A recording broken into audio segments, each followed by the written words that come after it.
신통방통 시작하도록 하겠습니다. 자, 저는 윤태윤입니다. 자, 조금 전 8시 30분 박근혜 전 대통령이 서울 삼성병원에서 퇴원을 했습니다. 그리고 9시에 현충원 참배를 했는데, 자, 그 모습 잠시 뒤에 보여드리고요. 자, 지금 8시 30분에 퇴원하는 모습 보고 계십니다. 유영하 변호사를 앞에 내세우고 박근혜 전 대통령이 네이비 감색 코트를 입고 마스크를 쓴 채 국민들께 모습을 드러냈습니다. 생각보다 밝은 표정이었고 건강해 보이는 모습이었습니다. 자, 박 전 대통령이 오늘 퇴원하면서 내놓은 대국민 메시지 한번 들어보도록 하겠습니다. 네, 현재 건강 상태 어떠신가요? 많이 회복됐습니다. 국민 여러분께 5년 만에 인사를 드리게 됐습니다. 많이 염려를 해주셔서 건강이 많이 회복이 됐고요. 지난 4개월 동안 헌신적으로 치료에 임해주신 삼성병원의 의료진 그리고 관계자 여러분께 감사의 말씀을 드리고 싶습니다. 앞으로 계획은 혹시 어떻게 되세요? 앞으로 거치나 계획이 정해진 게 있을까요? 국민 여러분께 하실 말씀 있을까요? 국민 여러분께 하실 말씀 있을까요? 혹시 대구 사서에만 계실 건가요? 자, 짧은 메시지였습니다. 많이 회복됐습니다. 5년 만에 인사드리게 됐습니다. 염려해 주신 덕분에 건강을 회복하게 됐습니다. 그리고 지난 4개월 동안 물심양면 치료에 집중해 주신 삼성병원 관계자분들께도 감사의 말씀을 드리겠습니다. 이렇게 얘기를 했고요. 그리고 추가적인 질문들이 있었습니다. 대구 사저에 계실 겁니까? 앞으로 거치나 계획은 어떻습니까? 국민들께 특별히 더 하실 말씀은 없으신가요? 라는 기자들의 질문이 있었지만 거기에 대해서는 대답하지 않았습니다. 자, 김경진 의원님. 네. 어떻게 좀 보셨습니까? 생각보다는 메시지가 짧았어요. 짧았다. 예, 그래서 그래도 국민들께 대한 감사, 또 이게 순국사년이나 호국영령에 대한 뭔가 말씀 이런 부분이라도 있을 것 같았는데 네. 5년 4개월 만의 메시지다. 그다음에 치료해 주신 병원 의료진 관계자들께 감사하다. 정말로 짧은 메시지였거든요. 네. 근데 그 짧은 메시지 안에 모든 게 함축이 돼 있는 것 같아요. 그러니까 실은 4개월 전에 이렇게 예상외로 빠른 시점에 사면이 있었지 않습니까? 네. 그때 확인해 본 바로는 거의 생명이 맞습니다. 교도소에 계속 수감했을 때는 생명의 위중함이 생길 수도 있다고 하는 이런 판단 때문에 문재인 대통령께서 그때 아주 이 빠른 결단을 내렸었던 것 같고 네. 다행히 이제 병원 치료를 받으면서 이 경과가 호전이 돼서 4, 5개월 만에 이제 퇴원하고 고향 사저로 내려갈 수 있는 기회와 어떤 치료의 시간을 얻었었던 것 같고요. 네. 그다음에 이제 육성을 전한 게 이제 한 5년 만인데 사실은 5년 동안 정말 파란만장했었죠. 그렇죠. 예. 최순실 태블릿 PC 발견, 맞습니다. 그다음에 청문회, 네. 그다음에 탄핵 절차, 네. 그다음에 검찰에서 수사, 그다음에 구속돼서 재판을 받고 결국은 한 20년 가까운 어마어마한 형량의 형이 최종적으로 지금 확정이 됐었고요. 네. 그리고 수감 생활을 하다가 건강이 악화돼서 본인의 생명을 잃을 정도로 굉장히 건강 상태가 악화됐다가 결국 극적으로 지금 사면받고 지금 이 상황에 이르렀던 네. 그 과정이 지금 한 5년 몇 땀짓한 시간들이었거든요. 네, 네. 그래서 정말 짧은 시간에 개인으로 봤건 또 대한민국으로 봤건 어마어마한 역사의 격변과 파란만장한 어떤 시간이 아니었나 싶습니다. 알겠습니다. 8시 30분 서울 삼성병원을 퇴원한 박 전 대통령. 8시 59분, 그러니까 9시에 현충원에 도착을 했습니다. 앞서도 영상을 보여드렸는데 한 번 더 영상을 볼 수 있을까요? 자, 9시에 이제 현충원에 도착해서 박정희 전 대통령의 묘역을 참배했습니다. 자, 바로 저 모습인데요. 박 전 대통령 하얀색 장갑을 끼고 검정색 코트, 네이비색 감색 코트를 입고 주변에 유영하 변호사와 관계자들, 경호원도 좀 보이고요. 천천히 걸어와서 박정희 전 대통령의 묘역에 참배를 하는 모습이었습니다. 아직 방명록에 글을 썼는지 안 썼는지는 확인이 되지는 않고 있는데 일단은 참배를 하고 그리고 대구 달성으로 현재 이동 중인 것으로 일단 보도가 되고 있는 그런 상황입니다. 아마 12시를 조금 넘기면 현재 9시니까 한 3시간 조금 못 미쳐서 도착을 할 것으로 예상이 되는데 대구에서는 또 어떤 메시지를 낼지 병원에서는 굉장히 짧은 메시지만 냈고 대구에서 혹시 추가적으로 달성군 주민들에게 그리고 국민들에게 조금 더 강조할 부분이 있지 않을까 하는 생각이 드는데요. 그 메시지도 한번 기다려 보겠습니다. 저는 이제 박근혜 전 대통령의 모습을 보니까 그래도 네. 건강한 모습이어서 참 다행이고요. 네. 또 이제 박정희 대통령 아버지 아니겠습니까? 이제 그렇죠. 외국을 참배하는 모습을 보면서 역사라는 게 뭘까? 대통령이 남겨진 그 이후에 어떤 성과에 대한 것들, 그것도 평가에 대한 것들이 있지 않겠습니까? 저는 박정희 전 대통령 체제가 이제 18년이었는데 이 18년 체제를 두 부분을 나누거든요. 63년 대통령이 돼서 72년 유신 체제까지 어떤 10년, 네. 그리고 72년도부터 79년까지의 네. 이제 한 8년 정도를 나눠서 생각하는데 유신 체제는 이제 그야말로 이제 권위주의 체제였고요. 그 이전에 한 10년 정도는 산업화의 기틀을 다지면서 박정희 네. 전 대통령이 큰 국가적인 청사진을 그려요. 그게 뭐냐면 이제 KDI 같은 경우를 만들어서 그 실제 이제 경제 개발에 대한 큰 그림을 그리고 네. 또 R&D와 관련된 대덕 연구단지라든가 또 카이스트와 같은 이런 인재 양성, 그래서 국가의 큰 개조를 만드는 거거든요. 그래서 경부고속도로 만드는가 이런 것들을 하면서 박정희 대통령이 그야말로 이제 산업화의 기틀을 만들었는데 네. 저는 이제 박근혜 전 대통령이 박정희 대통령과 그 통치 기간이 유신 체제였던 기간이었던 것 같아요. 그러니까 저는 박근혜 전 대통령이 박정희 전 대통령의 국가 큰 그림, 그러니까 이러한 것들에 대한 것들은 없었기 때문에 사실 이제 박근혜 체제의 한 5년이 상당히 역사적 평가가 그렇게 좋지 않은 평가가 저는 있다고 보고요. 그래서 이제 지금 남아 있다라고 하는 것은 이제 박근혜 전 대통령이 앞으로의 또 행보가 있지 않겠습니까? 네. 결국은 국민의 지지를 받아서 대통령이 됐고 그 대통령이 돼서 정말 우리나라의 불행한 역사에 탄핵까지 가지 않았습니까? 네. 그러면 이제 5년 이후에 그러니까 지금의 이제 박근혜 전 대통령이 앞으로 어떤 일을 하느냐가 매우 중요하다는 생각됩니다. 그러니까 네. 국가의 어떤 통합이라든가 또 결국은 국민을 하나로 모으는 데 있어서의 어떤 역할 이런 네. 것들이 박근혜 전 대통령에 남아있는 큰 역할이 아닌가 저는 그런 생각이 들고요. 알겠습니다. 역사적인 어떤 책임 의식을 가지고 저는 앞으로 남아있는 기간 국민에게 좀 다가갔으면 한다는 그런 바람을 좀 갖고 있습니다. 알겠습니다. 자, 서울 삼성병원에서 박 전 대통령의 육성을 5년 만에 들을 수 있었는데 5년 전 마지막 육성은 국정농단 사건으로 검찰 조사를 받을 때였습니다. 자, 그때 모습도 잠깐 보겠습니다. 국민 여러분께 송구스럽게 생각합니다. 성실하게 조사에 임하겠습니다. 자, 저렇게 짧은 메시지를 남기고 검찰 조사를 받으러 들어갔고 그 이후에 5년 만에 오늘에서야 또 짧은 메시지를 들을 수 있었습니다. 박 전 대통령 인생이 굉장히 순탄치만은 않았죠. 박성준 의원께서 지적해 주셨듯이 굉장히 순탄치 않은 인생을 걸어왔습니다. 화면으로 확인해 보겠습니다. 대통령으로서의 직책을 성실히 수행할 것을 국민 앞에 엄숙히 선서합니다. 대통령 박근혜 탄핵 소추안은 타결되었음을 선포합니다. 대통령 박근혜를 파면한다. 국민 여러분께 송구스럽게 생각합니다. 성실하게 조사에 임하겠습니다.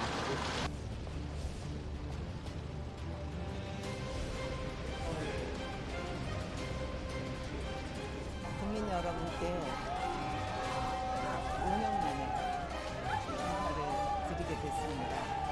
많이 염려를 해주셔서 건강이 많이 회복이 됐고요.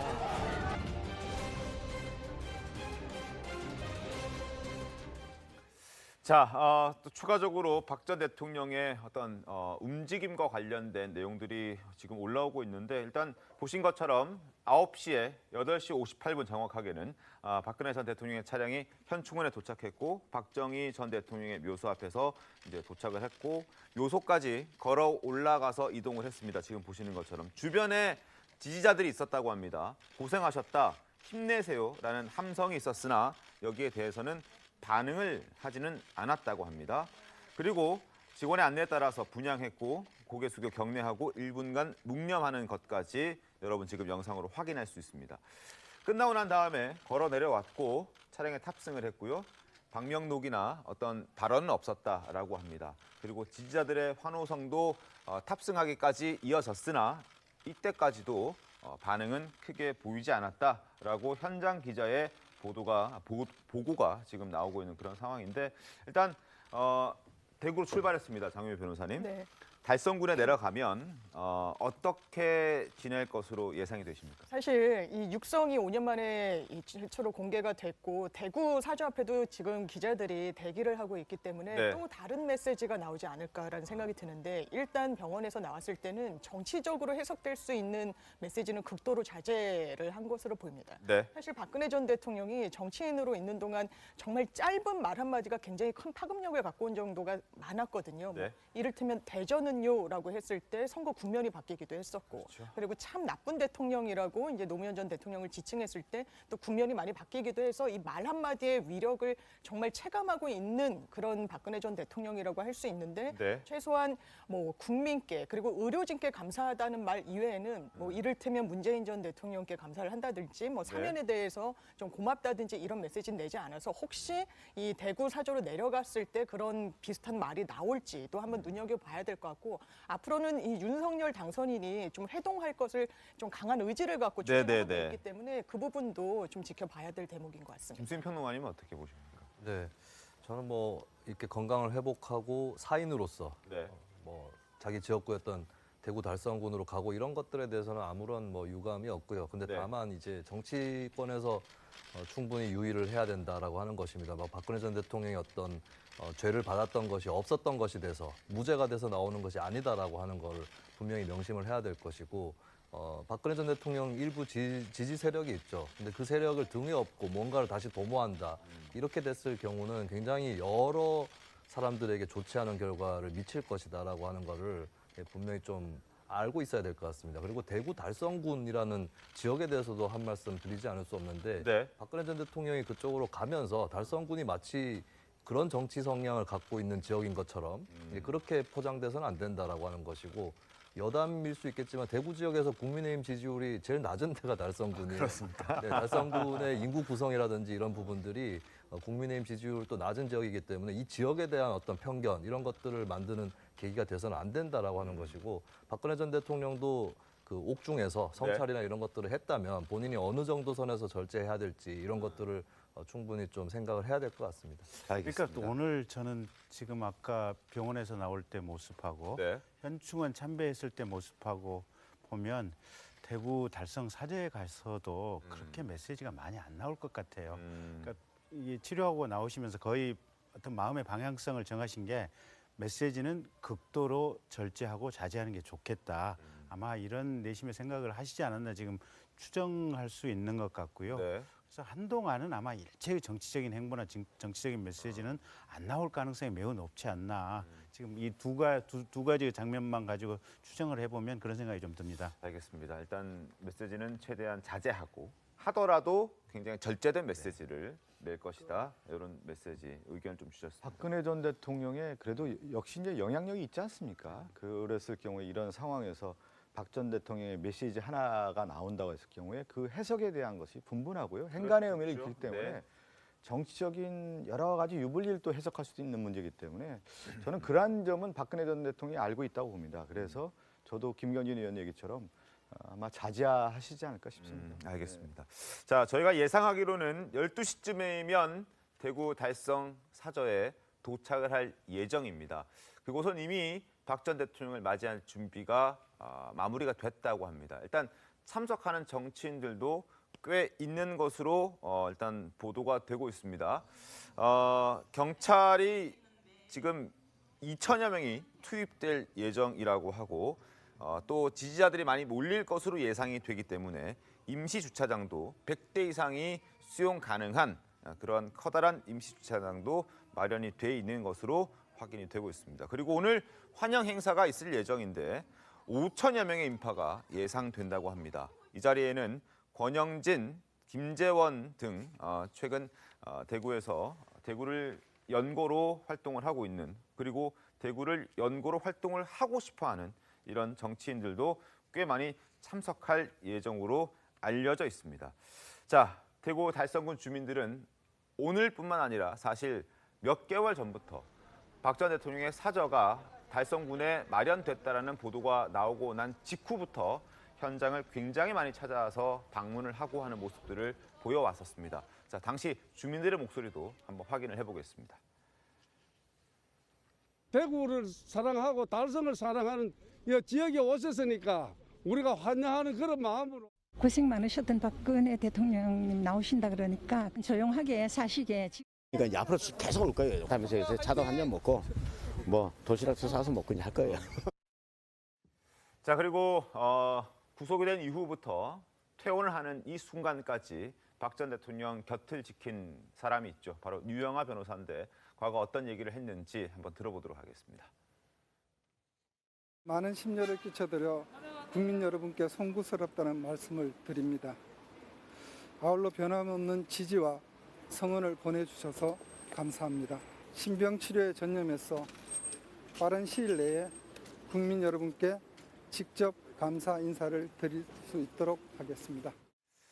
자, 박 전 대통령, 대구는 고향이기도 하고 또 달성구는 자신에게 첫 국회의원 배지를 달아준 지역구이기도 합니다. 그만큼 대구 시민들과 많은 추억을 공유하고 있을 것 같은데, 자, 서문시장을 방문했을 때입니다. 서문시장이 화재가 났을 때, 그래서 정말 큰 피해가 났을 때 대구 서문시장을 방문한 박 전 대통령의 모습을 지금 보고 계십니다.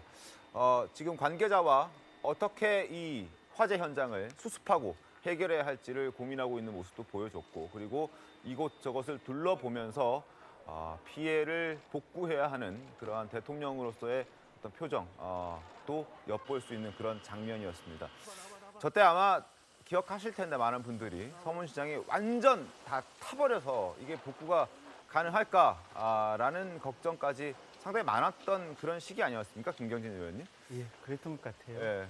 그러니까 결국은 한 지역에서 대통령을 배출했다고 하는 것은 그 지역 주민들 입장에서 보면 대단한 긍지고 자랑이죠. 네. 그리고 그렇게 배출했던 대통령께서 또 자기 본래 고향에 문제가 생겼을 때, 큰 네. 사건이 났을 때 와서 둘러본다고 하는 것은 또 든든한 마음도 생기고요. 네. 그래서 사실은 지금 아까 이제 그 달성 사저에 주민들 한 5천여 명 정도 지금 모여서 환영을 대기하고 있다고 하는데 네. 아마 그런 마음 아닐까 싶어요. 그러니까 고향을 떠났던 큰 누나가 돌아왔을 때의 그 반가움, 아마 그런 느낌으로 지금 기다리고 있지 않을까. 근데 굉장히 자랑스럽기도 하고 또 네. 그 큰 누나가 긴 시간 또 고초도 겪었고 여러 가지 이 인생의 이 쓴맛 단맛을 다 보고 나서 마지막 순간에 다시 그냥 고향으로 돌아와서 정착을 한다.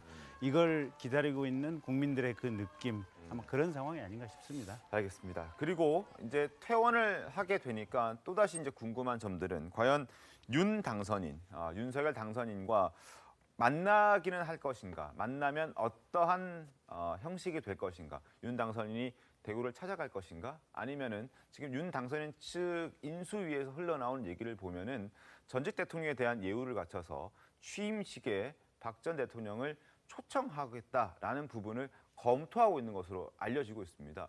자, 취임식 준비를 맡은 그 박주선 준비위원장 역시 어제 기자회견에서도 이런 얘기를 했었거든요. 잠깐 들어보겠습니다. 전직 대통령들 초대하실 것인지 위원장님께서 대답해 주시면 좋을 것 같습니다. 국민 통합이라는 차원에서 될 수 있으면 많은 분들이 참여를 하셔야 되기 때문에 깊이 있게 논의를 하겠습니다. 오늘 당선인께서는 취임식은 조촐하고 간소하면서도 근엄하고 국민들이 화합하는 그 대장이 됐으면 좋겠다 하는 말씀이 계셨기 때문에 그 취지에 부합하는 초청 인사를 정하도록 그렇게 하겠습니다. 자, 근엄하게, 아주 조촐하지만 근엄하게 그런 차원에서 박 전 대통령에게 초청장을 보내겠다라는 게 인수위 그리고 윤 당선인의 생각인 것 같습니다. 그래서 검토를 신중하게 하고 있는 것 같고요. 다만 확정되지는 않았다고 합니다. 초청장을 보내는 건 윤 당선인의 자유겠지만 참석할지 말지를 결정하는 것은 박 전 대통령의 어떤 의사결정이 아닐까 싶은데 어떻게 좀 전망하십니까? 글쎄요, 저는 모르겠어요. 모르겠는데 그 아까 메시지 2번의 기회 있었지 않습니까? 네. 그러니까 병원 앞에서 굉장히 짧은 극도로 절제된 메시지. 그다음에 현충원 들어가서는 사실은 부모님 묘역에 참배를 하고 나서 한 말씀 하실 수도 있거든요. 기자들 그렇게 많이 기다리고 있었는데 네. 안 하고 가셨지 않습니까? 네. 그래서 제 예상으로는 굉장히 지금 정치적인 활동은 극도로 자제 내지는 절제하지 않을까 싶고요. 그런 어떤 맥락의 연장선상을 본다면 네. 틀림없이 취임식에 와주십사 하고 아마 직접 아마 박수선 위원장께서 가실 수도 있고 네. 간곡한 요청을 드리겠지만 실제로 오실지 여부에 대해서는 저는 잘 모르겠어요. 저는 제가 개인적으로 생각할 때 네. 이제 그 인수위 차원이고 이제 그 취임식 준비하는 입장에서 이제 박근혜 전 대통령을 초대할 수 있다고 봅니다. 그런데 오늘 퇴원하지 않았습니까? 네. 그러면 좀 기다려주고 박 전 대통령에게 좀 긴 호흡으로 네. 준비할 수 있는 시간을 또 주는 게 좋을 것 같고요. 네. 또 한편으로는 이런 생각이 들어요. 결국은 대통령 선거 과정에서 국민의힘에 내분이 있었던 것 중에 하나가 뭐냐면 탄핵의 강을 건너느냐를 가지고 얘기하지 않았습니까? 그 자체가 상당히 큰 논란이 됐었던 문제였기 때문에 네. 결국 또 박근혜 전 대통령이 정치 전선에 나온다는 것 자체가 과거의 어떤 여러 논란들이 분명히 제기가 돼요. 왜 그러냐면 또 탄핵 과정에 있었던 주된 정치 세력이 또 윤석열 당선인의 주변에 많은 분들이 있지 않습니까? 이것 자체가 오히려 지금 인수위를 통해서 취임식하는 그 과정이 대국민 통합의 과정이 가야 되는 건데 결국은 이것이 또 확인하는 자리가 되고 그럴 수 있기 때문에 저는 좀 긴 호흡으로 박 전 대통령에게 그냥 맡겨주는 그런 모습으로 좀 가고 예우해 주는 것이 맞지 않나. 제가 볼 때는 그렇습니다. 제 3자 입장에서 볼 때는. 물론 뭐 지금 당장 퇴원한 오늘 바로 초청장을 보내거나 아니면 누군가를 보내서 의사를 타진하지는 않겠습니다. 그럴 가능성은 굉장히 낮아 보인다라고 저도 생각하는데 일단 취임식까지는 50일 가까이 남아있기 때문에 그 사이에 어떤 메시지를 전달하고 조율할 수 있는 가능성은 충분히 있지 않은가라고 생각하거든요. 어떻게 보십니까? 네, 근데 저는 윤석열 당선자가 취임을 하는 과정에 박근혜 네. 전 대통령의 모습을 드러내는 게 윤석열 정부에게 그렇게 좋은 효과가 없을 거라고 생각을 합니다. 이게 좀 봐야 될 것이 지난 대선 결과에서 이제 초박빙 승부가 났는데 네. 거기까지는 괜찮아요. 근데 네. 지금 여론의 흐름을 보면 윤석열 후보를 당시에 찍지 않은 여론들이 이미 돌아서 있는 나라가 이제 반반으로 나뉘어져 있는 이런 상황에 처해져 있고 이런 부분은 저는 국민의힘이라든지 이쪽에서 과거 새누리당 이명박 박근혜 정부의 그림자를 걷어내지 못한 이런 부분도 크게 작용했다고 보거든요. 근데 그런 상태에서 박근혜 전 대통령이 정치회장으로 나오게 될 때 이것에 대해서 국민들은 그때 그 세력들이 돌아오는구나라는 네. 생각을 하게 됩니다. 근데 윤석열 당선자에게 바랐던 국민들의 중론이 그런 것은 아니었을 거라는 거죠. 예, 그런 걸 감안했을 때는 저는 윤 당선자 쪽에서 박근혜 전 대통령과의 접촉은 좀 삼가는 것이 좋겠다는 생각입니다. 뭐 방문을 해서 회동을 하고 싶다고 하는데 그것은 대통령을 대리할 수 있는 인물이 방문하는 정도의 선에서 끝을 내고 두 사람이 같이 이렇게 사진에 잡힌다던가 이런 네. 것들은 좀 피하는 것이 좋지 않을까 생각이 들고 네. 취임식 문제도 뭐 필요한 어떤 전직 대통령에 대한 예우는 할 수 있겠지만은 네. 취임식에 다시 박근혜 전 대통령이 이렇게 모습을 드러냈을 때 국민 일부는 윤석열의 승리가 박근혜의 재기를 의미하는 것인가 이렇게 해석할 수 있는 여지가 커지거든요. 그래서 그런 그림들은 피하는 것이 윤석열 정부의 앞날에도 더 좋다는 생각입니다. 알겠습니다. 어떻게 결론이 날지 저도 궁금해지는데 일단 윤 당선인이 과거 후보 시절에 했던 얘기를 한번 들어보도록 하겠습니다. 정서적으로는 대단히 그 미안한 그런 마음을 인간적으로 가지고 있기 때문에 우리 박 대통령은 좀 건강이 회복되면은 저도 한번 찾아뵙고 싶은데 정치적인 이런 현안들에 박 대통령께서 이 신경을 만약에 조금이라도 쓰신다면은 이 쾌유가 늦어지기 때문에 그런 시도 자체를 지금 안 하고 있는 거지. 저도 뵙고야 싶죠. 그렇지만 좀 하여튼 기다려 보겠습니다. 회복되는 걸 한번 기다려 보겠습니다. 자, 일단 박 전 대통령의 건강 상태에 따라 만남을 정하겠다라는 입장, 그리고 그 입장은 지금도 변하지 않고 있는 것 같습니다. 화면 좀 보겠습니다. 최대한 빠를 시인데 윤 당선인이 대구를 방문해서 박 전 대통령을 예방할 예정으로 알고 있다라고 인수위 관계자가 말했습니다. 그리고 이 자리에서 5월 10일 대통령 취임식 참석을 요청할 것이다라고 얘기는 했습니다. 다만 박 전 대통령의 건강 회복이 최우선이다. 그러니까 건강 회복의 여부에 따라서 또 얘기를 드리고 말고도 결정이 될 수 있고 참석 여부도 결정이 될 수 있다. 그리고 취임식 초대가 아직 최종적으로 확정된 것은 또 아니다. 검토는 하고 있습니다만 그게 뭐 박 전 대통령의 컨펌도 떨어져야 이게 최종적으로 확정되는 거라서 인수위 차원에서는 최종 확정은 아니다라고 일단 얘기를 하고 있는 그런 상황입니다.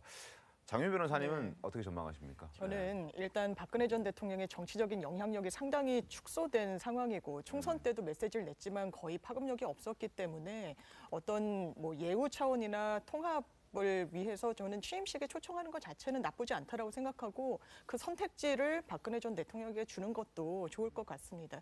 다만 이 아까 그 김수미 평론가님 짚어주신 대로 이게 MB 정부 그리고 박근혜 전 정부로의 회기 아니냐라는 부분은 사실 윤석열 당선인이 인사로 좀 풀어야 될 숙제라는 부분은 분명히 생각이 듭니다. 네. 박근혜 전 정부 때 뭔가 사법농단과 연루된 분들이 인수위에 그대로 들어가 계시고 네. 또 노동정책과 관련해서 반노동적이었다라고 평가받는 인사가 또 입각 이야기가 나오는 것은 국민들이 사실 선뜻 좋게 평가하기는 어려운 부분이거든요. 이 부분은 좀 윤석열 정부가 앞으로 출범을 앞두고 제대로 쇄신하고 통합 인사를 해야지 그런 부분에 대한 우려를 불식시킬 수 있을 거라고 생각이 듭니다. 알겠습니다. 자, 그리고 인수위도 오늘 아침 9시에 또 긴급 브리핑이 있었습니다. 김은혜 당선인 대변인의 브리핑이 뭐 거의 매일 있다시피 한데 오늘은 박 전 대통령의 퇴원과 관련해서 또 입장이 조금 나온 게 있습니다. 일단 박 전 대통령과 관련해서 오전 중으로 윤 당선인의 별도 메시지가 나올 것이다.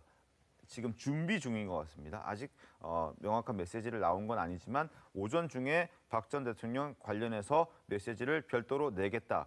그리고 박 전 대통령의 건강이 최우선이다. 뭐 아까 소개해드린 것과 크게 다르진 않습니다. 빠른 쾌유와 안정을 기원하겠다라고 얘기를 하고 있는 상황입니다. 과연 오전 중에 나올 별도의 메시지가 어떤 내용이 담길지도 한번 지켜보도록 하겠습니다.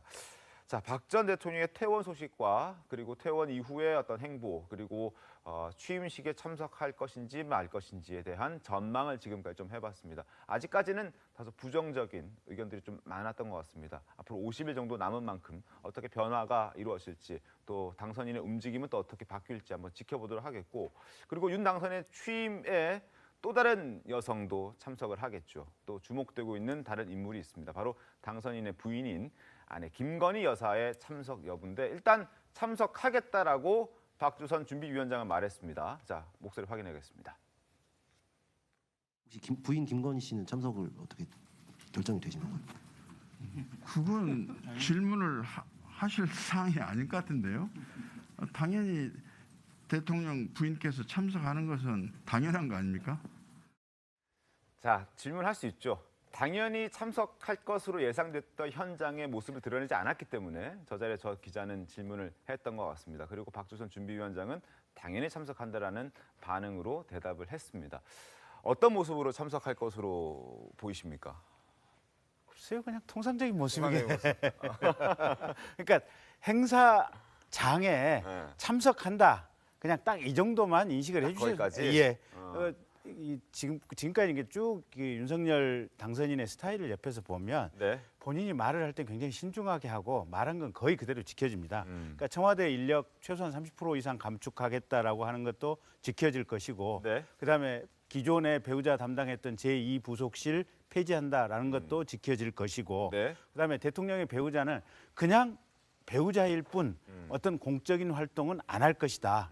그 부분도 지켜질 겁니다. 그래서 저 행사장에 나타나서 남편인 윤석열 당선인이 대통령으로 취임하는 그 행사에 같이 참석해서 축하를 한다. 그냥 이 정도 의미만 가지고 봐주시면 될 것 같습니다. 알겠습니다. 자, 참석을 한다면 앞으로 어떤 일이 벌어질지는 저희가 단언할 수 없지만 지난 3월 4일 사전투표 때 빨간 마후라와 빨간색 양말을 신고 등장했던 그날 이후에 아마 첫 또 등판이 되지 않을까 싶습니다. 당시 모습 잠깐 보겠습니다. 모든 것이 저의 잘못이고 불찰입니다. 부디 용서해 주십시오. 과거의 잘못을 깊이 반성하고 국민의 눈높이에 어긋나지 않도록 또 조심하겠습니다. 많이 부족했습니다.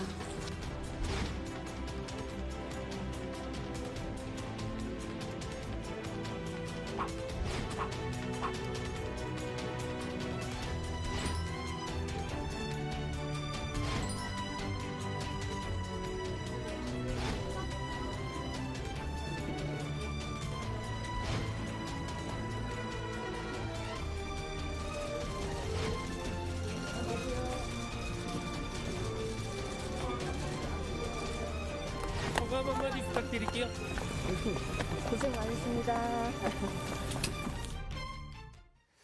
자, 윤 당선인의 부인 김건희 여사는 당선 직후에도 사실 언론의 모습 보이지 않았고 측근들을 통해서 혹은 자신의 입장을 조금 메시지만 전달하는 방식으로 국민과 소통을 했었는데 당시 뭐라고 했는지 화면 좀 보겠습니다. 자, 지난 10일에 당선 당일 당선된 바로 다음 날 나왔던 메시지였는데 당선인이 국민께 부여받은 소명을 충실하게 수행할 수 있도록 곁에서 조력하겠다. 정부의 손길이 미치지 못하는 사회의 그늘진 곳에 관심을 두겠다라고 얘기를 했습니다. 영부인이라는 호칭보다 대통령 배우자라는 표현이 좋다고 생각한다. 어떤 대접을 받겠다라는 메시지는 아닌 것 같습니다. 당선인이 국정에 몰입할 수 있는 여건을 만드는 것이 가장 중요한 아내로서, 배우자로서 가장 중요한 역할이라고 생각한다. 이런 얘기를 했습니다. 사회 그늘진 곳, 그리고 어떤 조력하는 모습, 겉으로 드러내지 않겠다, 앞에 나서지 않겠다 이런 메시지들을 좀 보여주는 것 같은데요. 김수민 평론가께서는 어떻게 좀 보셨습니까? 그 메시지에 대해서 앞으로 어떤 일을 할 것으로 전망하십니까? 일단은 어느 정도는 적정선을 찾은 것 같습니다. 그러니까 좀 대선 과정에서 불거졌던 몇 가지 문제들도 있기 때문에 네. 너무 앞장서서 활동을 할 수는 없는 그런 사정인데 그렇다고 해서 뭐 숨어 지내야 된다거나 이런 것은 또 아니기 때문에 본인이 할 수 있는 좋은 일들을 하겠다라고 하는 거고 아마도 봉사활동이라든지 혹은 네. 문화예술 관련된 그런 활동들을 하면서 뭐 이렇게 많은 취재진 앞에 선다거나 이런 형태가 아니라 일단은 활동을 해놓고 뭐 이런 활동을 했습니다라고 하는 인증샷이라고 해야 될까요? 그 정도로 올리는 형태로 진행이 되지 않을까 그렇게 보여지고 근데 한 가지 조금 걱정되는 부분이 있습니다. 이 부분은 아마 이미 얘기가 조금씩 나올 것 같은데 사실 문재인 정부에서도 아들인 문준용 씨 관련한 문화예술 관련한 논란들이 계속 있었죠. 그렇죠. 공공의 예. 어떤 네. 지원금을 받는다거나 근데 그게 이제 문제가 있다 없다 이걸 떠나서 어쨌든 논란이 계속 있었거든요. 그다음에 이제 김건희 씨도 미술계 인사인데 네. 그 본인의 직업 행보를 하는 과정에서 공공의 어떤 사업이라든지 이런 것들과 엮일 때가 있을 수 있습니다. 네. 그런 경우에 대해서 좀 저도 뭐가 정답이다라고 말씀드릴 수는 없지만 대비를 해둬야 된다. 분명히 잘못한 게 없어도 말이 많이 나올 수 있거든요. 예, 그런 것들을 문화예술계의 그런 부분들이 사실 정권을 지금 몇 차례 이어져 오면서도 정권마다 있었던 얘기들이 많이 있지 않습니까? 그런 부분들에 대해서 미리 대비를 해두고 또 가이드라인을 세워두는 게 중요하다고 생각합니다. 알겠습니다. 자, 5월 10일 제20대 윤석열 대통령이 취임식을 갖고 새 정부 출범을 알립니다. 이 자리에 박 전 대통령이 초청받아서 올지 김건희 여사는 어떤 모습으로 등판하게 될지 관심이 좀 쏠리는 그런 상황인데 자, 어떤 모습일지 궁금하신 분들을 위해서 역대 대통령들의 취임식 모습을 짧게 영상으로 구성해봤습니다. 보시면서 윤 당선인의 취임식을 미리 떠올려 보는 것도 좋을 것 같아서 준비를 해봤습니다. 함께 하시죠. 위대한 보통 사람들의 시대입니다. 마침내 국민에 의한 국민의 정부를 이 땅에 세웠습니다.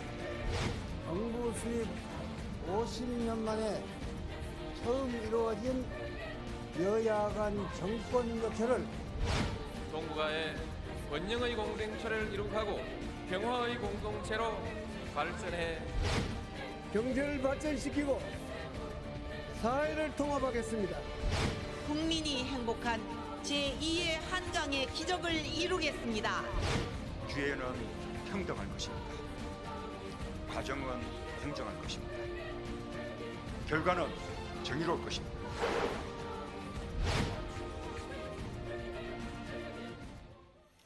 자, 김건희 여사의 취임식 참석이 공식적으로 확인된 상황에서 어제 윤 당선인은 프레스 다방, 그러니까 천막 기자실을 깜짝 방문했습니다. 이 깜짝 방문한 자리에서 기자들과 격의 없이 대화를 나누는 과정에서 또 김건희 씨 얘기가 또 살짝 나왔습니다. 어떤 얘기였는지 들어보겠습니다. 진짜로 한 번도 혼밥 안 하셨어요? 아침은 혼자 가끔 먹죠. 근데 아침도 혼자는 안 먹어. 강아지랑 같이 먹고. 써니랑 내가 뭘 먹으려고 그러면 강아지들이 와서 딱 쳐다보고 있기 때문에 먹어요. 대표님과도 같이 드셔야 되는 거예요? 우리 집안은 아침을 안 먹어서. 나도 그 검찰총장 그 임명장 받으러 들어갔을 때 차담을 하는데 내 처가 그 강아지 보고 싶다는 말을 하려고 그래서 내가 발로 이렇게 찼다고. 나는 그 여러 사람한테 분양했다고 들었는데 그 두 마리는 있구만. 사실 많은 분들 기억하시겠지만 이 검찰총장 임명장 받으러 갔을 때 윤 당선인과 그리고 옆에 김건희 씨가 이렇게 나란히 앉아 있는 상황을 아마 많은 분들 기억하실 텐데 어떤 얘기했는지 궁금했었는데 뭐 많은 얘기했겠지만 풍산계 얘기가 있었군요. 글쎄 그런데요. 전혀 몰랐던 얘기들인데 실은 별 중요하지도 않아요. 그래서 두고 풍산계 얘기를 했다는 거예요. 네. 예, 아마 지금 저게 북한에서 지금 줬다고 하는 그 얘기인 그러니까요. 거죠. 예. 아마 엊그제 당선인께서 그 얘기도 하신 것 같았는데 그 개들 어떻게 했으면 좋겠냐. 그래서 기히 지금 현재 문재인 대통령께서 잘 보살피고 키워 오셨으니 네. 퇴임하고 나서도 문재인 대통령이 데리고 가셔서 에헤. 더 잘 키워주는 것이 그 개 아이들을 위해서라도 더 좋은 조치 아니겠냐. 네. 그렇게 말씀하셨던 부분이 기억이 나네요. 맞습니다. 일단 개도 물론 강아지 이 동물도 이게 주인과 어떤 교감들이 그렇죠. 있기 때문에 이제 갑자기 또 이렇게 돌보는 사람이 바뀌면 본인들도 좀 슬퍼하거나 그럴 수 있는 걸 감안한 거 아닌가 하는 생각이 드는데 그럼에도 불구하고 청와대에 남겨진다면 본인이 잘 키워보겠다 뭐 이런 얘기들 하기도 했습니다. 자, 윤 당선인의 목소리 직접 들어보시죠. 북한으로부터 받은 강아지 있잖아요. 정상감 받은 거라서 좀 인수인계 작업이 필요하다고 하는데 그래도 강아지는 아무리 정상감 뭐 해서 받았다 해도 키우던 주인이 계속 키워야지 주인이 바뀌면은 강아지는 좀 일반 물건하고 다르죠. 오히려 키우던 주인이 계속 키우는 게 맞지 않나 싶은데. 만약에 두고 가신다면 어떻게 하실 거예요? 두고 가시면 뭐 저한테 주신다면 내가 잘 키우고. 근데 글쎄 우리가 아무리 그래도 이 동물을 그렇게 꼭 사람 중심으로만 생각할 게 아니고 정을 자기한테 많이 쏟은 주인이 계속 기르게 하는 것이 그게 오히려 그 선물의 취지에 맞는 거 아니겠어요? 자, 장윤 변호사님. 네. 일단 저 윤 당선인의 얘기를 들으면 어쨌든 키우던 사람이 키워야 강아지의 정서에도 좋다 뭐 이런 얘기를 하는 건데 이게 개인 소유가 아니라 국가 재산이라고 해서 양산으로 가져갈 수는 없다 뭐 이런 얘기도 있던데. 예, 원칙상 그거는 가능하진 않습니다. 왜냐하면 이게 남북 정상회담에서 이 국가 정상 자격으로 선물을 받은 것이기 때문에 또 북한의 천연기념물로 뭐 지정이 돼 있는 그 풍산개를 받은 거라서 이 부분과 관련해서 지금도 이렇게 기르는 데 있어서 국가 예산이 들어가는 부분이 네. 뭐 크진 않겠지만 그래서 실제로 이게 물건이나 그런 기록물이라면 대통령 기록물로 보존을 해야 되는데 이게 살아있는 동물이다 보니까 원래대로라면은 양산 사저로 데려갈 수 있는 게 아니라 뭐 국립동물원이나 공공기관에 이제 보내야 되는 부분이 있는데 사실 이걸 엄격하게 해석하면 그렇지만 또 윤석열 당선인이 본인이 뭐 토리 아빠다 해가지고 네네. 워낙에 반려견의 이제 아빠로 알려져 있기도 해서 이게 동물은 주인과 같이 또 생활하는 게 그리고 화면을 보면 굉장히 그 문재인 대통령을 알아볼 정도로 좀 그렇게 친근감을 또 이 강아지들이 보이더라고요. 네. 그래서 양산 사저로 가져가는 것도 나쁘지 않겠다는 생각은 듭니다. 알겠습니다. 자, 그리고 문 대통령, 윤 당선인 모두 반려동물을 아끼는 마음이 큰 두 사람입니다. 어느 정도인지 화면 통해서 만나보겠습니다.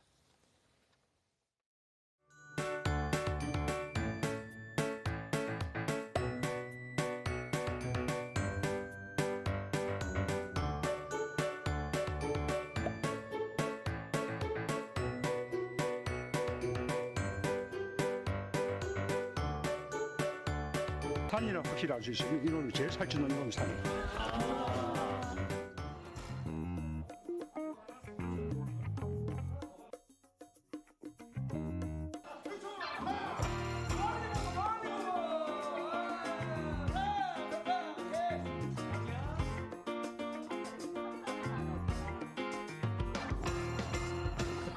오늘 촬영하시면서 써니가 큰 역할을 하는 것 같은데 현재 이렇게 동물들 많이 좋아하세요?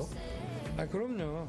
완전 우리 애지만. 어떻게 내가 이렇게 잘 버텨왔겠나 싶을 정도로 내 휴대폰 사진첩에는 우리 집 강아지 사진밖에 없어요. 자, 그리고 어제 윤 당선인은 그 출근길에 프레스 다방에 가서 이런 얘기도 했습니다. 굉장히 자주 만나겠다. 김대중 노무현 전 대통령이 뭐 100번 정도 기자들과 만났다라고 하는데 그만큼 자주 만나겠다라는 말까지 했다고 합니다. 목소리 직접 확인해 보겠습니다. 되시면은 이렇게 좀 저희들 깜짝 팩플 같은 거 많이 달아주실 생각 있으세요? 내가 하여튼 그랬잖아요. 프레스룸을 1층에다가 또 1층은 프레스룸으로 좀 하고 그래서 좀 자주 가야 되지 않겠냐. 기자실에 자주 가신 분이 김대중 노무현 대통령 두 분인데 5년 임기 동안에 100회 이상을 가셨더라고요. 그러니까 1년에 한 20번 이상 해외 출장이라든지 지역 이런 출장이라든지 또 긴급한 현안 이런 것이 있는데 한 달에 2번 하셨다면 그래서 비교는 많이 가신 거죠. 나도 가급적 우리 기자분들 좀 자주 보려고. 당선인님도 그럼 한 달에 2번 정도는 저희 꼭 만나주시겠다 이 말씀이십니까? 하여튼 최선을 다할게요. 자, 언론과 소통하는 것이 국민과 소통하는 것이다라고 생각하고 어쨌든 지금까지는 당선인의 그 소통 의지가 분명해 보입니다. 그리고 어제 현장에 깜짝 방문해서 이것저것 많이 살펴봤다고 합니다. 열악하지만 그중에서도 부족한 건 없는지 이런 부분들을 좀 많이 챙겨봤다고 하는데 그 모습도 영상으로 보여드리겠습니다. 비 올 때도 그렇고 날이 궂을 때도 그렇고 추울 때 보면 기자님들 통이동에서 식사도 걸으면서 취재하시는 게 너무 죄송해서 1층에 저희가 따로 이렇게 따뜻하게 커피도 드실 수 있는 약식 기자실을 좀 마련하려고 하니까요.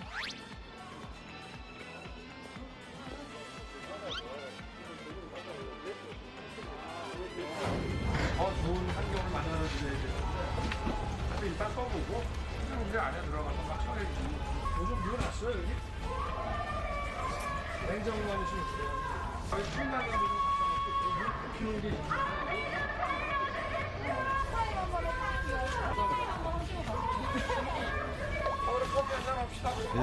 당선인님도 그럼 한 달에 2번 정도는 저희 꼭 만나주시겠다 이 말씀이십니까? 하여튼 최선을 다할게요. 취임하신 기자들 돼지고기 김치찌개 끓여주신다고 하셨는데 여기서 갈까 여기서? 좋아요. 청사 마련해서 가면은 내가 하루 그 구내 식당에서 저녁에 한번 양 많이 끓여가지고 같이 한번 먹읍시다. 자, 김경진 의원님. 네. 혹시 윤 당선인이 끓여주는 김치찌개 드셔보신 적 있으십니까? 없어요. 없어요? 이 김치찌개를 얻어먹고 계란말이를 얻어먹어봐야 핵관이라고 그러는데 저는 아직 그 반열에 진입이 안 된 모양입니다. 윤 당선인이 청와대는 아니고 이제 국방부 청사로 이전을 할 텐데 거기에 이제 마련이 되면 기자들과도 격의 없이 소통하겠다는 차원에서 김치찌개가 등장한 것 같습니다. 근데 아마 역사 이래로 가장 첫 대통령을 볼 것 같아요. 어떤 첫 대통령 신분인 상태에서 모든 사람하고 정말 흉엄을 없이 격 없이 소통하는 그런 아마 에너지가 넘치는 첫 대통령을 보게 될 것 같아요. 그러니까 과거에 김영삼 대통령이나 김대중 대통령께서 대통령 되시기 이전에 총재 시절에는 사실은 자택으로 기자들이건 사람들 가서 아침 식사부터 같이 하면서 계속해서 어울리고 대화하고 이랬던 거 아니겠습니까? 근데 그분들이 청와대에 입성하고 난 다음에는 사실은 여러 가지 경호 프로토콜이라든지 정해진 일정, 이렇게 짜여진 스케줄 이런 것들 때문에 사실은 격이 없는 대화가 그렇게 쉽지는 않았거든요. 근데 아마 그 윤석열 당선인이 기존의 대통령의 어떤 행동 문법을 다 그냥 일거에 깨트려버리는 그래서 본인의 모습이 1년 365일 국민들에게 자연스럽게 노출이 되고 모든 사람과 흉엄을 없이 대화되는 아마 그런 첫 대통령이 되지 않을까 싶습니다. 김경진 의원님이 이제 얘기하셨으니까 제가 좀 간단히 언급을 좀 드리면 역대 이제 모든 대통령이 이제 기자들과 소통하면서 국민과 다 소통하겠다고 하는데 근데 한국 정치의 특이한 현상 중에 하나가 뭐냐면 국내 정치의 그 현상들이 치열하게 대립되고 있거든요. 뭐냐면 하나를 선택했을 경우에 다른 쪽에서 반대 세력들이 너무 많기 때문에 그것을 해결하기가 상당히 쉽지는 않아요. 그게 이제 우리나라 정치의 어떤 현상들인데 그게 이제 초기에는 정권의 힘도 실려주고 지지를 받쳐주기 때문에 대통령이 이제 국민과 소통의 공간을 열어서 언제든지 나와서 얘기하는데 이것이 너무나 이제 치열하게 되고 또 대통령의 지지율이 그것이 받쳐주지 않을 때는 소통이 또 쉽지는 않습니다. 그것이 이제 역대 대통령의 사이클이었다. 그 이 의지를 가지고 5년 만약에 이제 윤석열 대통령이 그 일들을 쭉 해 가시면 오히려 이제 공간을 좁힌다는 것은 상당히 좋은 의미인 것이죠. 자, 지금 이제 허니문 기간이라고 흔히들 말하지 않습니까? 뭘 해도 다 잘 될 때고 그리고 지금 박성준 의원 말씀해 주신 대로 임기 말 되면 또 이게 지지율도 떨어지고 하다 보면은 그 약속을 끝까지 못 지킬 수도 있습니다. 이제 그런 모습이 없어지면 임기 말쯤 되면은 과연 김경진 의원께서 말씀해 주신 대로 첫 대통령, 소통을 자주 하는 첫 대통령이 될지 그때 가서 저희가 결론을 내려보도록 하겠습니다. 자, 그리고 윤 당선인 청와대 이전 문제는 일단 TF팀에게 맡기고 본인은 다음 주부터 민생 행보에 나서겠다라고 말을 했습니다. 그 목소리도 확인해 보겠습니다.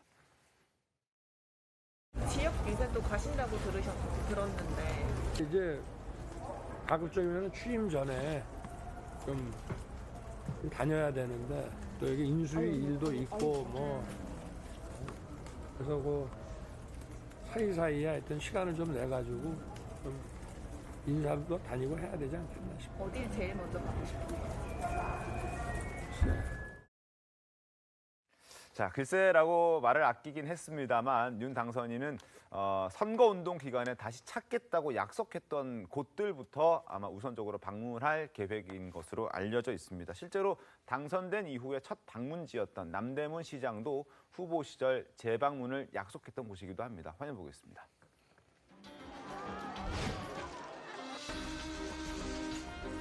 명함 그냥 소장하는 거 어때요?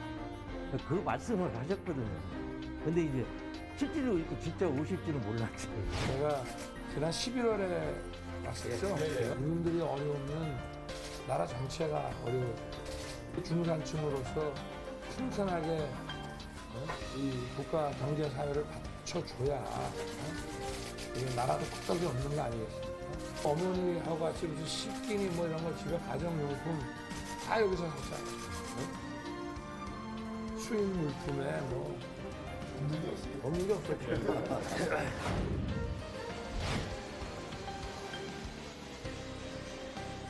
다 죽은 거죠. 볼 때마다 너무너무 마음이 아프니까 다 지원을 해가 총력적으로 도와주신다고 약속을 하셨습니다.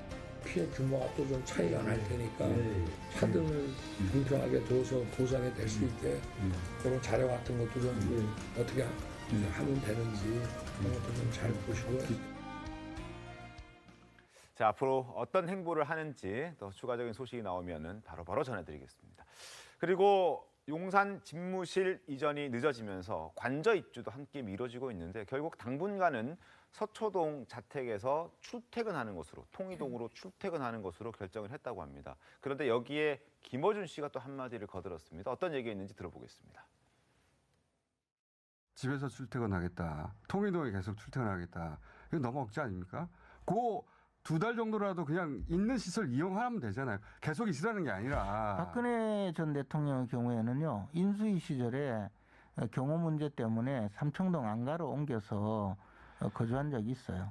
삼청동 안가는 코앞이잖아요. 지금 서초동에서 왔다 갔다 하겠다는 거 아닙니까? 그러니까 매일 아침 출퇴근 때 그거 경호 길 다 막히는 거 어떻게 해요, 그거? 그래서 이제 그런 거는 여러 가지 또 뭐 대안이 있을 수 있고. 대안이 어떻게 있습니까? 아니, 그래서 도로 위에서 너무 마징가 제트도 아니고 날아다닐 것도 아니고. 자, 마징가 제트도 아니고 이런 얘기를 했습니다. 민주당에서 지금 윤석열 씨, 뭐 그 양반, 뭐 이런 식으로 좀 다소 부적절한 표현들이 등장을 하고 있는 그런 상황인데 김수민 평론가님, 마징가 제트라는 표현까지 있으면서 저렇게 비판을 하는 모습은 어떻게 좀 보셨습니까? 네, 근데 좀 저는 분리를 했으면 좋겠는 게 민주당에서 나온 표현 중에 뭐 취임덕이라든지 네. 이런 표현들은 부적절하다. 뭐 그 양반 이렇게 부르는 건 부적절한데 마징가 제트 얘기는 나올 수도 있는 나올 얘기가 수도 있다. 아닌가 싶습니다. 왜냐하면 이제 실제로 국민들 여론 중에는 그렇게 당장의 청와대를 옮기지 못할 경우에 지금 당선인이 통이동에서 그냥 쓰겠다고 하는데 그럴 경우에 생기는 출퇴근 시의 불편함이나 이런 것들에 대한 우려도 있는 거거든요. 네. 그 부분은 이제 김어준 씨가 아마 좀 농담이고 이제 또 편한 상태의 어떤 비유를 하면서 쓴 표현이 아닌가 그렇게 보여집니다. 근데 저는 이 논란에서 근데 좀 주요 초점으로 맞춰줘야 될 것들이 빗겨나 있다는 생각이 드는 것이 어떤 부분들이? 저는 가장 문제가 될 수 있는 것은 이것은 대통령 집무실 이전은 역대 대통령이 그때그때 지정을 해서 내가 여기서 일하겠다라고 하는 것이 아니라 네. 이번에 옮기게 되면 다음 대통령한테도 별일 없으면 적용이 되는 거거든요. 그럼 이제 이게 국가의 사업입니다. 국가의 사업이고 정책적 결정에 따라서 집무실이 이전되는 겁니다. 그렇다면은 국회에 예산안에 정식으로 올려서 처리를 하는 게 맞는 거거든요.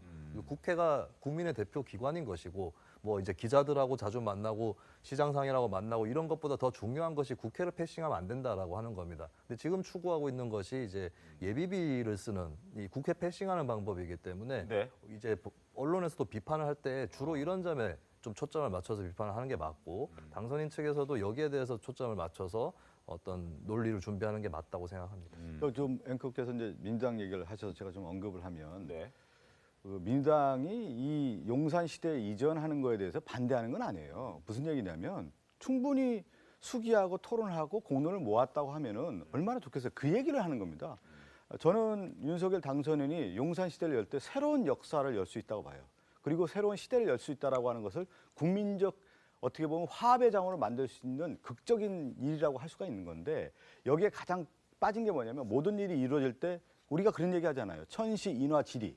그러니까 뭐냐면 지리적 공간이라고 하는 경우가 주는 시사점이 있습니다. 역사성이 있는 건데 저는 청와대 시대가 가고 용산의 새로운 역사의 시대를 열 수 있다고 보는데 여기에 뭐가 빠져 있냐면 인화가 빠진 거예요. 공간이라고 하는 재배치가 있는데 그 이전에 뭐냐면 국민적 화합이 있어야 하는 거 아니에요. 맹자도 그런 얘기 하잖아요. 지리는 인화만 못하다. 그러니까 국민적인 인화, 화합을 만들 수 있는 소통의 공간을 만든다고 했는데 오히려 이 과정에 소통이 빠지고 불통의 모습이 있다라는 거예요. 그것이 저희 민주당에서 지적을 하는 것이지 이 자체를 추진하는 거에 대해서 뭘 반대를 하겠습니까? 우리가 새로운 시대를 열다가 적극적으로 도는데 그 과정에 충분한 수기와 토론과 합의가 없다는 것이 가장 큰 문제라는 거죠. 누구에게 지금 합의했고 국민에게 뜻을 물어봤습니까? 이것이 가장 핵심인데 왜 이렇게 서두르냐는 것이죠. 광화문 시대는 이미 후보 경선 과정 그리고 본선 과정에서도 많이 얘기 나왔기 때문에 광화문에 대해서는 그렇게 거부감이 없을 텐데 갑자기 나온 용산에 대해서는 국민적인 동의를 좀 구하는 과정을 거쳐야 되는 거 아니냐 이런 얘기를 이제 해주시는 것 같습니다. 어떻습니까? 근데 박성준 의원님께서는 저렇게 합리적인 말씀을 하시고 용산 시대를 여는 거에 대해서 찬성하고 근본적으로 조금 어떤 절차적인 부분만 합의가 이루어지면 우리는 전폭적으로 찬성한다 이런 취지신 것 같은데 민주당의 전체 입장이 과연 박성준 의원님의 입장하고 똑같은지 사실은 저 얘기 나왔을 때 민주당에 몸담고 있던 전직 장성들 출신 분들 말씀드리면 안보에 구멍이 생기기 때문에 근본적으로 안 된다 이 얘기부터 나왔거든요. 그러니까 박 의원님 말씀하고 대체 민주당 의원님들은 그냥 반대를 위한 반대만을 하는 것이 아닌가. 아니 그게 아니라 저는 그 민주당 의원님들이나 민주당에 계신 분들이나 합참의장이나 이런 분들 저도 같은 맥락이에요. 뭐냐면 이 용산 관련된 얘기에 대해서 지금 예를 들어 안보 공백, 저는 안보 공백이 있다고 봅니다. 이게 왜 문제가 됐냐면 합참을 이전하는데 국방부를 이전하는데 이게 충분한 토론도 안 됐고 이전 비용이라든가 이런 것들이 모든 것들이 따져야 되는 건데 하나도 된 게 없지 않습니까? 그렇다고 하면 이 자체가 문제가 있다라는 것은 엄격하게 지적하는 것이죠. 그것이 저는 왜 이렇게 일을 할 때 서두르는지 모르겠어요. 네, 박 의원님처럼 합리적인 생각을 민주당 지도부나 비대위에서 가지고 계신다면 그렇다면 다 그렇게 생각을 하고 있어요. 그러니까 그렇게 생각한다면 당장이라도 이렇게 얘기가 나와야 돼요. 자 그러면 한 6개월 정도 시간을 넉넉하게 해서 좀 촘촘하게 계획을 세우고 한다면 우리가 거기에 필요한 예산은 지금이라도 바로 의결해 주겠다. 이런 식의 메시지가 나와야지 정상적으로 국민들의 기준으로 볼 때 대안을 제시하면서 국정을 순리적으로 협치를 하려고 있는 자세를 가지고 민주당이 비판하는구나 이런 느낌을 받을 텐데 제가 볼 때는 그냥 반대를 위한 반대의 경우가 매우 높다. 반대를 위한 반대 절대 아니에요. 용산 집무실 이전 문제가 잠깐 언급됐는데 바로 또 여야가 이렇게 부딪히는 상황입니다. 자 이렇게 충돌이 벌어지는 지점은 용산 집무실 이전뿐만 아니라 여러 곳에서 지금 드러나고 있습니다. 그중에서도 어제 크게 불거졌던 것은 이주열 한국은행 총재 후임 인선 문제였습니다. 어제 청와대가 후임을 지명하고 또 발표를 했는데 그 지명 과정을 설명하면서 청와대가 윤 당선인 측과 협의를 했다고 덧붙였습니다. 여기에서 일이 터진 겁니다. 윤 당선인 측은 추천은커녕 협의가 없었다 이렇게 반박을 했거든요. 목소리 들어보겠습니다. 문재인 대통령은 오늘 한국은행 총재 후보로 이창용 국제통화기금 아시아태평양 담당 국장을 지명했습니다. 윤석열 당선인이 특정 인사를 추천한 적이 없습니다. 추천 절차를 밟은 건 아니잖아요. 발표하기 한 10분 전에 예, 전화 와가지고 발표하겠다 그래서 나한테 웃었죠 뭐. 일방적으로 발표하시려면 그거는 뭐 마음이니까 마음대로 하시라. 동의하지 못하는 인사다. 인선에 대해서는 그러면 당선인의 반응? 웃으시죠. 장재원 의원님이 무슨 뭐 추천을 했습니까? 그러니까 제가 인사권자가 아니잖아요. 자, 현재 양측의 입장이 극명하게 엇갈립니다. 먼저 청와대가 어제 밝힌 내용부터 소개를 좀 해드리겠습니다. 자, 한은 총재 직위 공백을 최소화하기 위해서 당선인 측의 의견을 들어서 내정자를 발표한 것이다. 이렇게 청와대 고위 관계자는 말하고 있습니다. 하지만 장제원 의원이 밝힌 내막은 조금 더 다릅니다. 자, 이철희 정무수석과 장제원 비서실장이 지금 실무 협의자들인 건 많은 분들 알고 계실 텐데 한국은행 총재 후보 이름이 언론에 많이 나오는데 둘 중 누구냐? 이제 두 사람이 거론됐습니다. 지금 현재 얘기가 됐었던 그 인물과 또 이창영 씨죠, 교수죠. 그 인물과 김모 교수가 또 거론이 됐었는데 이창용이라고 얘기를 했다는 겁니다. 그래서 좋은 분이죠. 이렇게 이제 간단하게 얘기를 주고받았다. 이게 무슨 협의냐? 그러니까 이창용 씨 어떠세요?라고 물었을 때 장제원 의원이 뭐 괜찮은 것 같습니다. 좋은 분이시죠? 라고 대답을 했는 건 맞는데 이게 어떻게 협의했다라고 말을 할 수 있느냐라는 게 이제 장제원 비서실장의 얘기입니다. 김경진 의원님, 이게 맞는 겁니까? 아니 뭐 누구 말이 맞는 겁니까? 청와대 말이 맞아요? 그건 장제원 실장한테 직접 물어보세요. 둘 다 아니라 그랬잖아 지금. 아니 근데 그렇다고 한다면 사실은 네. 저 다음 넥스트 스텝이 이철희 정무수석한테 저 얘기가 나왔어요. 우리 이렇게 이러이러한 방식으로 우리가 이렇게 협의를 했다. 이게 또 다른 얘기가 나와야 돼. 안 나오잖아요 보면. 근데 저는 저 진실 게임 저 논란보다도 저는 이렇게 봐요. 제가 가령 5년 후가 되면 똑같은 상황이 될 거 아니겠습니까? 네. 윤석열 당선인이 이제 퇴임을 한 50일 앞두고 있는 뭐 5, 60일 앞두고 있는 이 상황이고 네. 후임 대통령 당선인은 이미 선출이 된 상황이고 그 순간에 만약에 제가 윤석열 그때는 대통령이겠죠.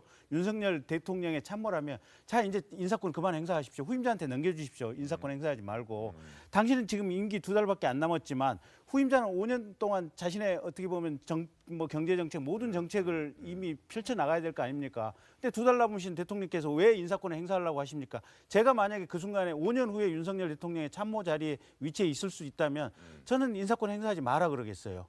아니 인사권 청와대 관계자들도 그럼 그렇게 행동을 그렇게 했어야 해야 됐을까? 맞죠. 사실은 앞으로 5년 후에 윤석열도 인사권 행사 안 하는 게 맞고 이게 무슨 시스템 때문에 2달이 급해서 인사를 빨리 해야 된다고요?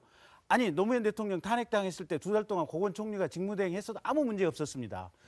박근혜 대통령 탄핵 심판할 때 그 몇 달 동안 황교안 총리가 대통령 대행을 했어도 아무 문제 없었어요. 무슨 코로나 때문에 금통위 여는 게 시급해서 이 지금 50일 앞당겨 놓고 인사권 행사를 해야겠다고요?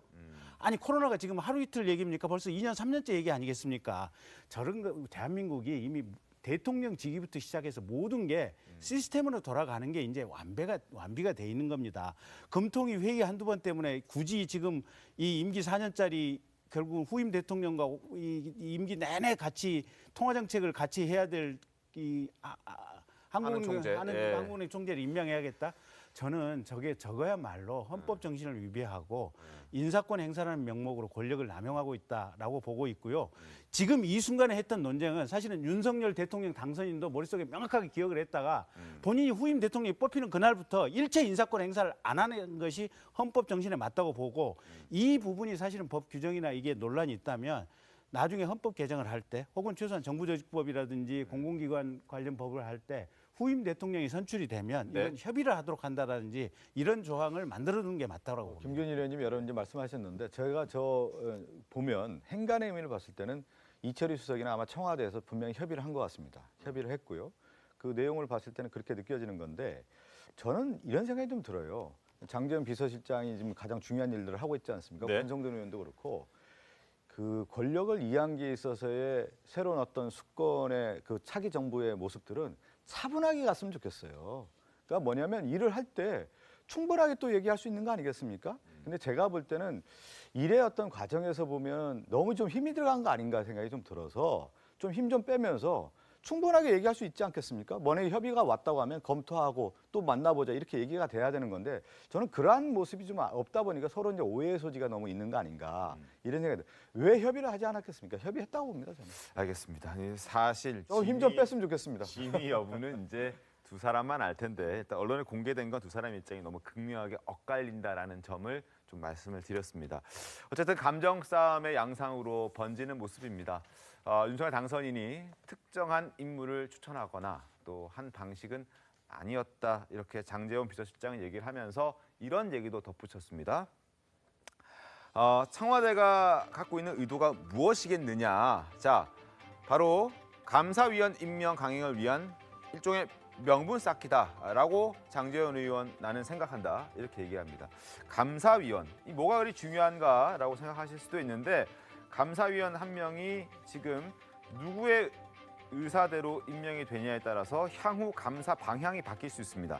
자, 현재 친문 인사들이 지금 다수 배치가 돼 있는 상태인데요. 앞으로 만약에 청와대가 한 사람을 임명하게 된다면 적어도 7명 중에 4명이 지금의 민주당 성향의 감사위원들로 구성되기 때문에 앞으로 22개월간 최소 모든 감사를 어떤 일에 감사를 하느냐, 어떤 걸 감사할까라는 결정을 할 때 결국 문정부에게 유리한 쪽으로 감사의 방향이 결정되는 것 아니냐는 우려가 있기 때문에 지금 이 감사위원 한 명을 임명하는 건 단순히 한 명을 임명하는 것은 아니다라는 게 지금 장제원 비서실장의 주장입니다. 김수현 평론가님 어떻게 좀 보십니까? 네, 이게 결국에 계속 물려 있다라고 하는 거고 장제원 의원의 얘기도 결국에는 윤석열 당선인 쪽에서도 감사위원 문제하고 한국은행 문제, 인선 문제를 좀 연결해서 보는 거 아닌가 하는 그런 의식을 좀 드러낸 것 같습니다. 근데 이런 부분에 대해서 사실 이 현직 대통령과 당선인 간의 협의가 중요한 이유는 다음 정부에서도 이번에 합의된 룰이라든지 관례 이런 것들이 계속해서 적용이 된다라고 하는 그 이정표를 세우는 작업인데 양쪽에서 이렇게 결국 계속 기본적인 사실관계에 대한 말도 엇갈리고 이렇게 되면 이제 그 합의는 세워지지 못하는 게 아닌가 싶고 아마 이제 또 윤석열 당선인이라든지 쪽의 내면에서는 그러면 나도 막판에 이런 일이 벌어지면 이렇게 강행해야겠다라고 하는 그런 생각을 또 하게 될 것 같습니다. 하지 말자고 했던 얘기들 또 할 수도 있다. 네. 알겠습니다. 결국에는 좀 좋은 선례를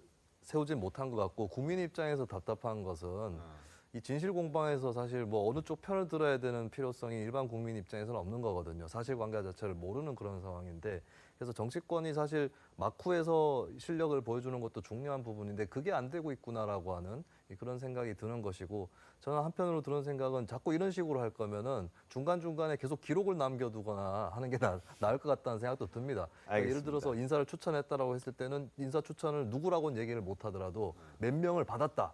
라고 아예 그냥 명토를 박아놓는 게 어떨까. 서로 이렇게 못 믿게 되고 국민들도 지켜보는 입장에서 못 믿게 되면 굉장히 이제 뭐 누구의 탓이랄 거 없이 정치 불신 자체가 고조가 되겠죠.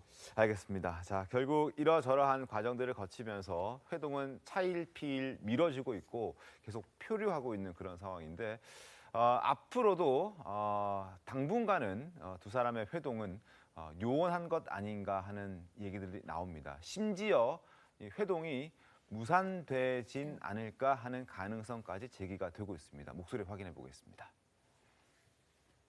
저희가 이렇게 머물 곳은 이렇게 빨리 지었는데 당선인께서 머물 곳은 어떻게 좀 빨리 지어지겠습니까? 네, 감사합니다.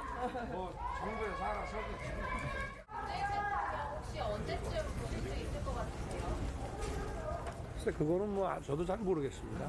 제가 이철익 씨를 만나는 오전에 얼마나 화기애애했습니까? 도와드릴 수 있다. 그래서 오후에 굉장히 뭐 몇 가지 좀 좁혀지지 않는 거는 그냥 털고 만나는 게 좋지 않겠느냐 생각을 했는데 그러고 헤어졌는데 저희하고 협의를 거쳤다고 얘기하는 인사를 이렇게 발표를 강행을 하고 기본적인 신뢰가 회복이 돼야 그 다음에 만남이 진정성 있는 만남 아니겠어요? 그냥 사진이나 찍고 웃으면서 그냥 헤어져가지고 또 나와가지고 서로 공유하는 것은 더 안 좋잖아요.